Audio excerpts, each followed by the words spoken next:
Hi there, Andre here from Peak Motorcycles. I'm here at the London Motorcycle Show and I'm here at the Yamaha stand. Now I know I did look at the Yamaha stand at EICMA, but it was really busy and I think the number of people just kind of made me not want to spend a huge amount of time there. So I didn't really give it the coverage that it probably deserved. I thought I'd go and have a proper look at the stand here just because I'm here, it's late in the day on the second day of the show and it's actually pretty quiet, so I think I can walk around without having a lot of people walking in the way, and I can look at pretty much all the bikes that I want to. So this is going to be my very quick run round the Yamaha stand here at the London Motorcycle Show 2022. So before I start, I'm just going to say hats off to Yamaha for putting in one of the most organised stands together. In terms of trying to find things on the stand, this is a work of art, it really is. And they've even sorted bikes by colour, yes, by genre and by colour. You'll see what I mean as we go through. So first of all, we have this rather nice row of scooters, including the T-Max at the front here, which is a 560cc scooter. Looks rather fun. I'd never really paid that much attention to scooters before, but then after borrowing a BMW one when my GS was being serviced, I think they're quite fun, especially the twist and goes with a bigger engine. This particular Yamaha T-Max, I mean, it does look substantial. I mean, it is huge. If you look just how far back I am here, and there's the amount of seat and everything before you get to the front of the bike, that is actually quite a big machine. Can't really tell you a great deal else about it other than it is indeed a twist and go. It's got a massive windscreen, it's got a massive dashboard, and yeah, I think I would quite like to have a go on one of these. They have a couple of other versions in reducing size as we go down the line. I'm not going to talk you through those because anyone knows anything about scooters will know that I don't know anything about scooters. But in fact, maybe this is useful to see. This is the 125 sitting beside the 300 and then the 560 at the end that I started with. So now on to maybe some things that might be a little bit more interesting. So now on to Yamaha's Sport Heritage range. So these are the bikes which I think have taken the engines from their MT range and put them in sort of retro looking frames. So this first one is an XSR 700. I quite like that sort of retro white tank with the blue graphics on it. The bikes themselves, I'll be honest, the XSR 700 I quite like, but I'm not sure whether it would be the one I pick in that class. I really should try one, I think. When I rode the Triumph Trident, I know it's not exactly the same sort of bike, but it's a similar sort of sizing geometry, certainly for me. And I loved it, so I should definitely try some of the other options. One that I'm still trying to get my head around is this XSR 900. I think it looks pretty awesome.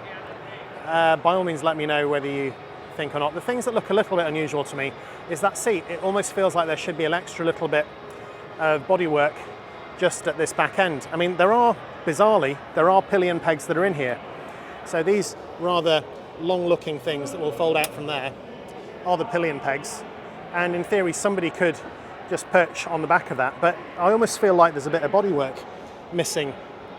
I should sort of come up from here and fill in that gap, especially with that significantly sized tail tidy on the back. But having said that, I actually think that's quite a nice looking bike, and I do quite like the blue with the yellow stripe on this sort of retro style bike. The little one at the end is the little XSR 125, which is I guess a bit more like the 700 but a little bit less. Still quite striking. I think if you're after a 125 you can certainly do a lot worse, and I actually quite like the look of that. So the next part of the stand I want to look at is their adventure section, and here we have the new Tenor A700 Rally. I'm a big fan of the Tenor A. I think it's a lovely bike. This is one that's just got lots of extra trick bits on.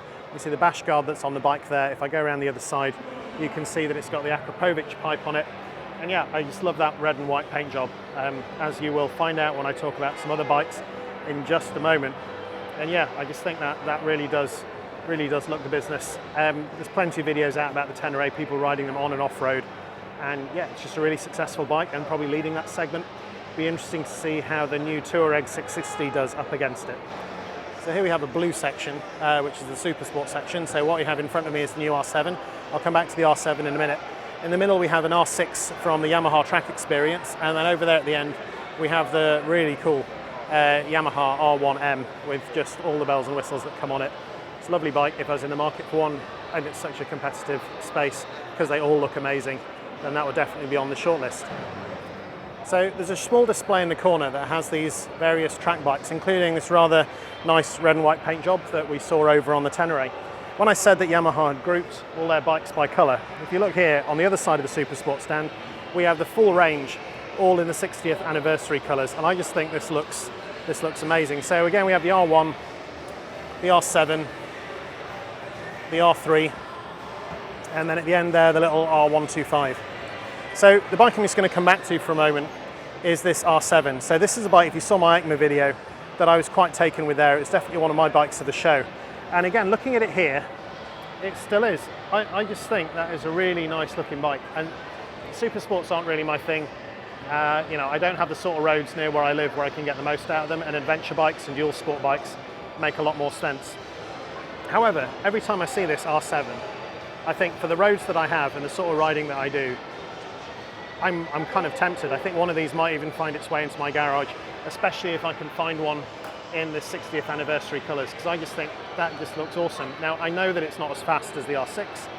I know it's not like a real full-on proper super sport, but I think as a bike for the sorts of roads that I'm going to be riding it on, I just think that is a really good answer to the question of, you know, what would be fun to take out and ride today if I'm going to ride on road. Moving on to the sport touring section where we have a lot of Tracers. So I've ridden the Tracer 9, really nice bike to ride. The one bit that I always struggle with, and I'm still struggling with, is that nose on the dash. And I know it's not a nose, but every time I look down, I kind of think that doesn't look quite right to me. Beauty is in the eye of the beholder, and I'm sure a lot of people love it.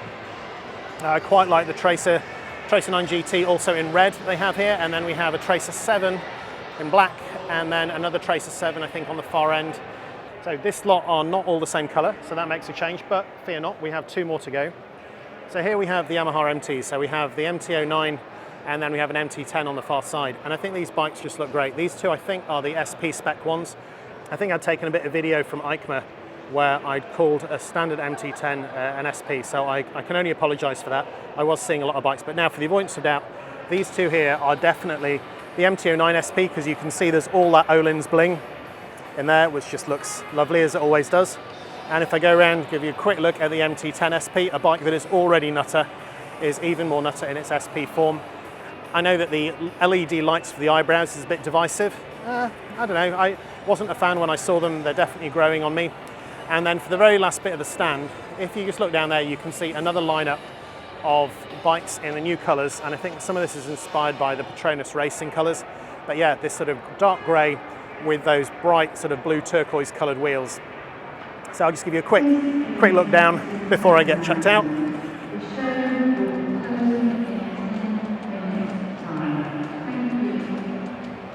So to start off with here, we have the MT-10 in those new colours. And then as I go down the line, we have the MT-09, slightly less meaty. And then we have an MT-07, which is actually the same engine that's in the R7, just in a naked bike. They are picking up this sort of single headlight front end. Still not entirely sure how well that looks on the MT-09, but I'm sure some people will love it, some people will be less keen. On the MT-07, they also have a similar sort of single headlamp with those side lights. And here at the end, we have the little MT-03. I mean, for an MT-03, this one has been pimped up a little bit because it's got that rather nice-looking Akrapovic exhaust on the back.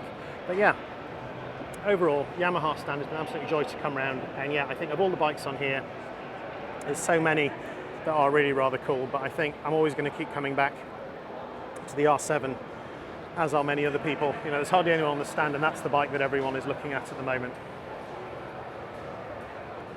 So that's it, that's the end of my very quick look around all the many bikes that we have here on the Yamaha stand at the London Motorcycle Show. So many cool things I'd love to have in my garage. There is only limited space. If I had to pick one, it probably would be the R7, especially in those 60th anniversary colours.